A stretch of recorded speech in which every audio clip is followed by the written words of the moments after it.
Om Sairam to all lovely devotees of Shirdi Sai Baba. Welcome to my channel Science Will and Hital here.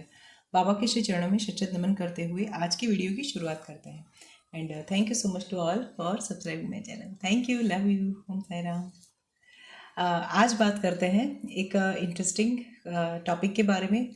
मुझे तो बहुत सारे जब से मैंने यूट्यूब स्टार्ट किया है बहुत सारे डिवोटीज़ हैं जो मुझे पर्सनल में मैसेज करते हैं, कुछ लोग कमेंट्स में भी लिखते हैं.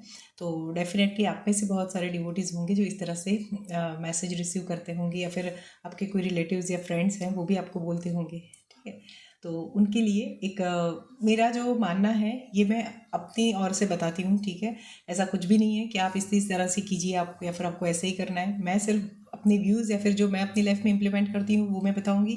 आप चाहे तो उसको अपनी लाइफ में इम्प्लीमेंट कर सकते हैं. ठीक है, so that is all up to you, करना है नहीं करना है. लेकिन किसी का क्वेश्चन था या फिर मुझे 2-3 इस तरह से अभी आज ही के दिन मुझे 2-3 ये रिक्वेस्ट आई थी, तो उसके अकॉर्डिंग मैं कैसे करती हूँ वो मैं बताती हूँ ताकि आप लोग भी चाहो तो इम्प्लीमेंट कर सकते हो. चलिए, अब ये है कि आपने कभी सुना होगा ना कि जैसे हम ईश्वर के साथ कनेक्ट होते हैं, या फिर भगवान जी अगर जैसे बोल लीजिए कि हमारी प्रेयर बहुत जल्दी एक्सेप्ट करते हैं. ठीक है, तो कुछ लोग, कुछ हमारे dear one, near and dear one है, वो हमें बोलते हैं, हमारे फ्रेंड्स हैं वो भी हमें बोलते हैं कि प्लीज़ मेरे लिए प्रेयर कर दो, मेरा ये काम सफल हो जाए. है ना. तो किस तरह से क्या करते हैं, तो मतलब किस तरह से करना चाहिए और हमें करना चाहिए भी कि नहीं करना चाहिए, इसके ऊपर ये आज का पूरा वीडियो है. और मुझे कोई बोलता है जब इस तरह से प्रेयर करने के लिए तो मैं कैसे करती हूँ वो भी मैं बताती हूँ. ठीक है, आप चाहो तो इम्प्लीमेंट कीजिए. देखिए, जब आपका कोई लवन है, जैसे आपका बेटा हो गया, हस्बैंड हो गए, पेरेंट्स हो गए, इमीडिएट फैमिली मेम्बर्स हैं, अगर वो कुछ आपको प्रेयर करने के लिए बोलते हैं तो हम डेफिनेटली कर सकते हैं. ओके, बिकॉज उनके साथ हमारा कुछ ना कुछ कार्मिक कनेक्शन स्ट्रांग होता है, तब भी वो हमारे इंटरनल सर्कल में आते हैं, फिर इनर सर्कल में आते हैं. ओके, क्योंकि ये हमारे एकदम इमीडिएट फैमिली मेम्बर्स होते हैं ना, जैसे पेरेंट्स हो गए, हमारे सिबलिंग्स हो गए, भाई बहन हो गए, हमारे बच्चे हो गए, हमारे हस्बैंड या वाइफ हो गए, है ना. तो ये हमारे एकदम इमीडिएट फैमिली मेम्बर्स हैं. तो इनके लिए आप डेफिनेटली प्रेयर कर सकते हो, जैसे बाबा के पास अपने बेटे के लिए, हस्बैंड के लिए, सबके लिए कर सकते हो, कोई प्रॉब्लम नहीं. अब बात करते हैं आपके फ्रेंड्स के बारे में या फिर आपके एक्सटेंडेड फैमिली के लोगों के बारे में. जब बोला जाए, मतलब सपोज वो लोग आपको बोलते हैं, तब हमें प्रेयर्स करनी चाहिए कि नहीं करनी चाहिए. मैंने एक डिवोटी थी, उनसे मेरी बात हुई थी, तो उन्होंने भी मुझे बताया था कि दीदी जब मैं दूसरों के लिए प्रेयर करती हूँ ना तो बाबा तुरंत सुन लेते हैं, मेरे लिए जब करती हूँ तो नहीं सुनते हैं. मतलब उनकी शादी काफ़ी एज भी अभी काफ़ी हो गई है, काफ़ी एज है उनकी, लेकिन फिर भी उनको कोई प्रॉपर अप्रोप्रिएट लाइफ पार्टनर नहीं मिल रहा है. और वो बोल रही थी कि अगर मैं सपोज़ मेरी फ्रेंड के लिए प्रेयर करूँगी तो बाबा तुरंत सुन लेते हैं, उनकी शादी तो हो जाती है, with in 2 to 3 months fix हो जाती है, या फिर जो भी है. लेकिन मेरे केस में ऐसा नहीं होता. मैंने अपने लिए तो बहुत बार किया लेकिन नहीं होता है. ठीक है, तो मैंने उनको तो वो उसी टाइम पे बता दिया था कि ऐसा क्यों होता है. वो आज मैं वीडियो के थ्रू आप सभी के साथ शेयर करती हूँ. सी क्या होता है ना, एग्जाम्पल लेके चलते हैं, सिंपल एग्जाम्पल ताकि सबको समझ में आ जाएगा, और इसको इम्प्लीमेंट किस तरह से करना है या फिर मैं कैसे करती हूँ वो भी बताऊँगी. सबसे पहली बात, सपोज मान लीजिए कि आप एक स्टूडेंट हो. ओके, आप एक स्कूल में पढ़ते हो, कोई पर्टिकुलर क्लास में पढ़ते हो, और आपके जो टीचर हैं, ठीक है, वो है हमारे प्रिंसिपल जो है वो है हमारे पापा. ठीक है, तो आप स्टूडेंट हो और स्कूल के प्रिंसिपल जो है वो है आपके पापा. मतलब अथॉरिटी पावर ऑब्वियसली प्रिंसिपल के हाथों में होती है. बच्चों को लेके जो भी है वो बाकी जो डिसीजंस लेने होते हैं बड़े बड़े, वो तो ऑब्वियसली कमेटी मेंबर्स या इस तरह से लेते हैं, राइट. लेकिन प्रोबेबली स्कूल के लेवल पे देखें तो प्रिंसिपल के हाथों में सारे अथॉरिटी पावर होते हैं. ओके, अब सपोज आपके पापा प्रिंसिपल है, तो पापा ने आपको प्रॉपरली समझाया है कि किस तरह से पढ़ना चाहिए, क्या करना चाहिए. आप 100% उनकी देख रेख में या फिर उनके सामने बैठ के अपनी सारी चीज़ों को अपनी लाइफ में इम्प्लीमेंट करते हो. मतलब किस तरह से पढ़ना है, कितने घंटे पढ़ना है, राइट, पढ़ने का प्रॉपर टाइमिंग क्या है, आपका स्कूल का टाइम जो है वहाँ से आप कितने बजे आते हो और कौन सा टाइम सूटेबल रहेगा पढ़ने के लिए, सब कुछ. तो डैडी ने जिस तरह से आपको गाइड किया, आप उस तरह से एकदम अच्छे बच्चे, प्यारे बच्चे, पापा के बन के जो पापा ने बोला है वो सारी चीज़ों को अपनी लाइफ में प्रॉपरली इम्प्लीमेंट करते हो. और आपके पापा भी बहुत ही प्रामाणिक हैं, वो भी वही देखते हैं जो इस तरह से आपने पेपर लिखा है, क्योंकि पेपर भी आपकी टीचर चेक करती है और उसके बाद ही सर के पास आते हैं. ओके, मतलब पापा के पास आते हैं ऑब्वियसली. लेकिन अब सपोज अब इसमें एक सेकंड कंडीशन ऐड करते हैं. मान लीजिए आपकी क्लास में एक फ्रेंड है आपकी, जो आपकी बहुत ही क्लोज फ्रेंड, मतलब अच्छी फ्रेंड, क्लोज फ्रेंड नहीं मतलब अच्छी फ्रेंड है, ठीक है, स्कूल में. और वो जो फ्रेंड है उसका पढ़ाई में कोई इंटरेस्ट नहीं है, वो ना ही क्लास में ध्यान देती है, ना ही ट्यूशन जाती है तो ट्यूशन में ध्यान देती है, ना ही कुछ भी जिस तरह से प्रॉपरली करना चाहिए वैसे कुछ भी पढ़ाई करती नहीं है। पूरा दिन मस्ती खेलना, घूमना फिरना वगैरह सब उसका डेली रूटीन ही यही है। पढ़ाई पे उसका बिल्कुल फोकस नहीं है। अब सपोज़ वो ये थॉट रखेगी, मतलब उसके दिमाग में ये है कि मेरी बेस्ट फ्रेंड है ना, उसके पापा ही हमारे स्कूल के प्रिंसिपल है और मैं उसको बोलूँगी तो वो कर देगी, मतलब मुझे पास तो मैं हो जाऊँगी या फिर मेरे परसेंटेज इतने आ जाएंगे या फिर जो भी है।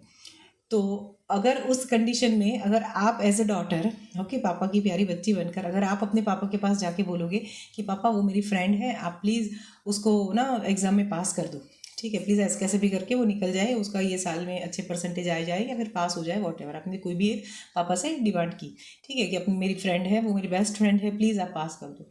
अब आप बताइए इस कंडीशन में क्या पापा के हाथ में वो अथॉरिटी है कि उसको पास कर दे? जब वो पेपर लिखेगी ही नहीं या फिर पेपर में कुछ आंसरिंग करेगी ही नहीं, प्रॉपर आंसर्स लिखेगी ही नहीं, तो पापा कैसे उसको पास कर सकते हैं? सिर्फ इसलिए कि वो आपके फादर है या फिर आपकी और उनकी बहुत क्लोज रिलेशन है, इसीलिए वो बच्चे को पास कर दे आप या फिर आपकी फ्रेंड को पास कर दे। ये हो सकता है क्या? है क्या पॉसिबल? नहीं है, क्योंकि एथिक्स के अगेंस्ट जाएगा ना। एज अ फादर वो क्या करेंगे, वो बोलेंगे उसको बोल, तेरी मेथड बता दे उसको, ठीक है, कि तू किस तरह से पढ़ती है वो सिखा दे।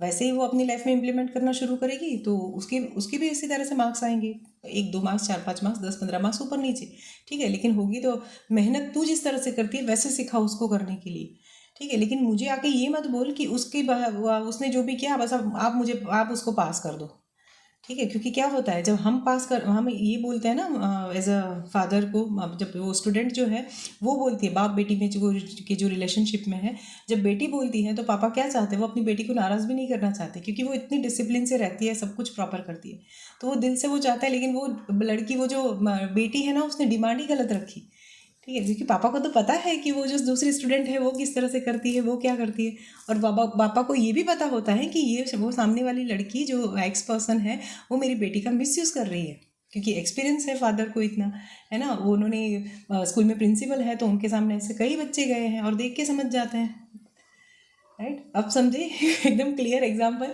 ठीक है। तो ये होता है जब हम किसी के लिए प्रेयर करते हैं ना, तो हमें नहीं पता होता है कि उनके कर्मास कैसे हैं, लेकिन प्रिंसिपल रूपी फादर को या फिर बाबा को सब कुछ पता होता है कि किसने क्या किया है। वो आपको ये गाइड करेंगे कि मैं तुझे जो मिलता है, मैंने तुझे शेड्यूल बना के दिया, वो शेड्यूल अपनी फ्रेंड को बोल दे, ठीक है, उसको बोल उस तरह से इम्प्लीमेंट करे, उस तरह से मेहनत करेगी, अच्छे से करेगी, कर्माज उस तरह से अपनी हील करेगी या ठीक करेगी, तो डेफिनेटली उसको भी वो रिजल्ट मिल रहा है।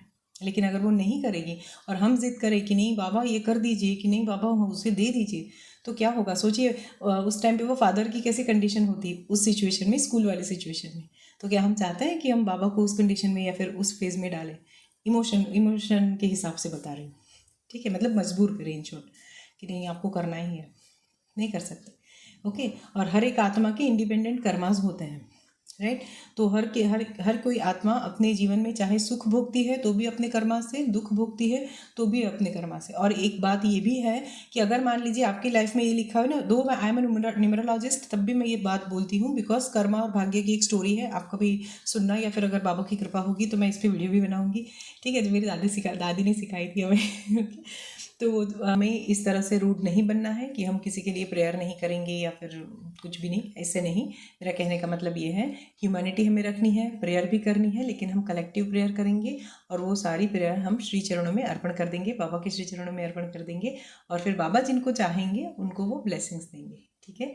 चलिए करते हैं, आज हम साइंस विल फैमिली मेम्बर्स साथ में मिलके ये प्रेयर करते हैं जो मैं अपनी डेली पूजा में सुबह शाम करती हूँ, आज हम सब साथ में करते हैं मिलके, ठीक है। चलिए करते हैं। ओम साई राम। ओम सर्वेषां स्वस्तिर्भवतु। ओम सर्वेषां शान्तिर्भवतु। सर्वेषां पूर्णं भवतु। सर्वेषां मङ्गलं भवतु। ओम शांति शांति शांति। ओम ओम लोका समस्ता सुखिनो भवन्तु। ओम श्री साईनाथार्पणमस्तु। शुभम भवतु। ओम साई राम। थैंक यू बाबा। ओम साई राम। तो इस तरह से प्रेयर करता है, ठीक है, जिसमें हम सभी की स्वस्थता की, मंगल की, सबकी कामना करते हैं और जो भी करते हैं वो बाबा के श्री चरणों में अर्पण कर देते हैं, ताकि हम में कभी भी कर्तापना की भावना ना आए। हम कभी ये ना बोले कि हमने इनके लिए कुछ किया है। ठीक है, जो भी किया, जो भी कर्म किए, वो बाबा के श्री चरणों में अर्पण। अब बाबा जिनको चाहेंगे उनके पास वो मतलब वो डिसाइड करेंगे, अथॉरिटी पावर उनकी है, तो वही डिसाइड करेंगे कि क्या करना है। ठीक है, तो इसी तरह से आप चाहे तो इसको अपनी लाइफ में इम्प्लीमेंट कीजिए। मैं सुबह शाम, जैसे हम डेली पूजा करते हैं, तो वैसे मैं सुबह शाम जब भी पूजा करती हूँ, मैं अपनी पूजा में इसको इम्प्लीमेंट करती हूँ। और ये बहुत ही सिंपल और बहुत ही अच्छा मंगल कामना, इसको बोलते हैं मंगल कामना स्तोत्र या फिर मंगल कामना श्लोक, जो भी बोल लो। ओके, ये बोलते हैं। इस तरह से आप चाहे तो इम्प्लीमेंट कर सकते हो। या so this is from my side today. मैं मिलती हूँ आपको अपने नेक्स्ट वीडियो में। तब तक पूर्ण भाव से लोका समस्ता सुखिनो भवन्तु ये प्रेयर कीजिए और कामना कीजिए कि सभी लोग खुशी से रहे और खूब सुख समृद्धि और ऐश्वर्य भोगी अपनी लाइफ में। Thank you so much. Om Sai Ram. Bye.